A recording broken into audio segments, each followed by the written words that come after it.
um ídolo, né? Qualquer coisa boa, porque se for ruim a gente não vai ter como ídolo, sim ou não? A gente não vai amar aquela coisa, né? Então, qualquer coisa boa que se torne tão essencial para a sua vida, e aí um parênteses, né? Capaz de dar significado, segurança, senso de realização, fecha o parênteses, que passa a ocupar o lugar central em seu coração, um lugar que seria naturalmente de Deus. Entende isso ou não? De repente você fala, minha beleza é o mais importante para mim. Apareceu uma ruguinha aqui, eu vou cuidar, eu vou fazer tudo e tal. E eu não estou querendo aqui, meninas, me entendam, eu não estou querendo, né?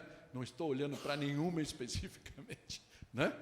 Mas a gente entende? Então, se isso para você, se você não ter uma ruga, é mais importante para você do que Deus na tua vida, por exemplo, você tem um ídolo. Mamães, e eu quero falar para vocês uma coisa. Se seu filho, sua filha, se torna mais importante para você, no seu coração, do que Deus, ele se tornou um ídolo na sua vida. Entende isso? E aí o que acontece com o ídolo? Alguns dos filhos modernos, eles se tornaram intocáveis. A gente não pode falar, a gente não pode contrariar, a gente não pode orientar, porque de repente eles vão embora, eles vão falar um monte para nós, não é? E eu diria para vocês que isso é um engano da nossa sociedade, não é? Porque teu pai e tua mãe têm coisas para ensinar para vocês, amém? Eu sei que tem alguns filhos que estão vindo aqui pela primeira ou poucas vezes, né? E por favor, eu não estou olhando para vocês, nós estamos falando em geral. Nem sabia que vocês vinham, na verdade. Então, fica na paz aí se você está aqui. Meus filhos estão aqui também, estão escutando junto com vocês, amém? Então, não, por favor, assim, de coração, com muito amor eu estou compartilhando isso com vocês. Porque o problema não é de vocês. O problema é da mãe e do pai de vocês. Entendem? Eu estou falando para a mãe e para o pai de vocês. Se eles pensam que vocês são de vidro ou de cristal, porque vocês são muito importantes, vocês são importantes para nós, muito importantes. Mas se eu deixo de falar para o João uma coisa que eu tenho que falar, ou para a Ana, por medo do que, como eles vão reagir, eu estou colocando eles na frente de Deus na minha vida. A Bíblia tem um caso muito claro, e não dá tempo de eu falar.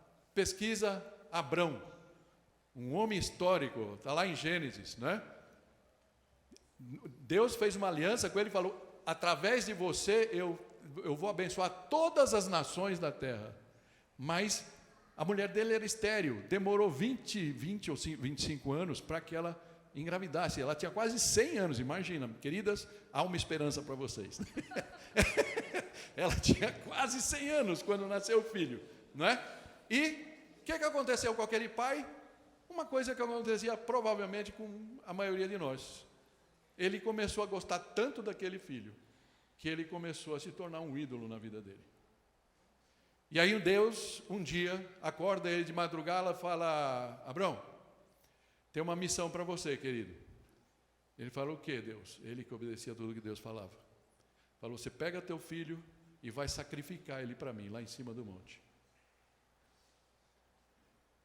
E Abraão, com toda a certeza do mundo, com o maior pesar do mundo, chorando lágrimas de sangue, foi sacrificar o filho.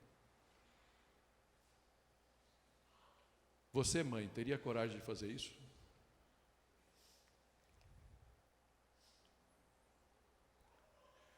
Graças a Deus, como Ele é um Deus de amor, quando Abraão estava prestes a fazer aquilo, ele falou, para, querido, eu tenho aqui eu tenho um cordeiro.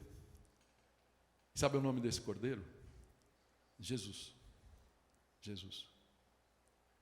É esse cordeiro que foi sacrificado no teu lugar, no lugar do teu filho, para que você hoje possa falar, Senhor, eu sou grata por você.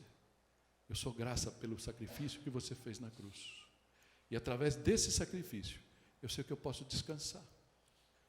eu posso abrir mão dos meus outros ídolos. Eu posso amar meu filho. E deixa eu falar uma coisa para você. Quando o seu filho é um ídolo para você, sabe o que acontece com os ídolos? Como ele é um falso ídolo, ok? Ele é um falso Deus, ele vai ser sempre dominador. E ele vai sempre te machucar. Porque é da natureza dele, ele é pecador. Como você também, não é? Não estou aqui, não é um problema dos filhos, nós somos pecadores. Então, se você endeusa sua filha, seu filho, um dia ele vai te magoar. E se ele for um Deus para você, isso vai doer tanto que a vida para você pode perder o sentido.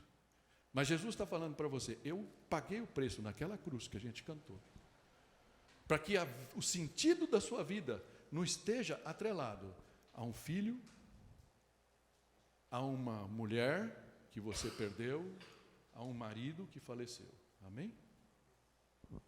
E eu queria deixar para vocês esse convite, que vocês pudessem descansar. Interessante, eu sei que eu já estourei bastante tempo, né? Isaías 45, 22 fala assim, olhai para mim e sede salvos, vós todos os limites da terra, porque eu sou Deus e não há outro. Tem uma história linda do Spurgeon, que se tivesse tempo, um dia ainda vou ler para vocês aqui, se você não comprar esse livro para ler, que eu recomendo. Ele conta a história da conversão do Spurgeon, e ele fala que ele chegou numa igrejinha lá, um dia de neve, que ele não conseguiu na igreja que ele ia, o coração dele apertado, ele era relutante, ele não conhecia o que Deus tinha. E aí ele chega lá, uma pessoa qualquer, o pastor não tinha conseguido chegar na igreja por causa da neve, e aí de repente a pessoa pega esse versículo aqui e fala, e ele fala, a pessoa não sabia nem falar direito, mas essa pessoa fala, você que está aqui, olhe para mim, olhe para mim. Olhar não dói. Olhar não precisa fazer um curso para olhar. Olhar não te custa nada. E falou, olhe para mim, suando lágrimas de sangue. Olhe para mim, pendurado na cruz por você. Olhe para mim, na cova, enterrado. Olhe para mim, ressuscitado ao terceiro dia. Olhe para mim e você terá vida em meu nome. Amém? Que você possa, ao invés de olhar para esses ídolos que se multiplicam na vida da gente, você possa olhar para Jesus, o autor e consumador da sua fé. Jesus, e esse é o último versículo, João 6,40 fala assim, porque a vontade do meu Pai é que todo o que olhar para o Filho e nele crer tenha vida eterna, e eu o ressuscitarei no último dia. Amém? Essa é a providência suprema. Não a solução dos teus problemas de relacionamento, não a solução dos seus problemas bancários, das suas dívidas, dos perdões que você não consegue dar, dos perdões que você não consegue receber. Mas a dívida externa, eterna que você tem diante de Deus, por viver seus dias sem Ele no teu coração.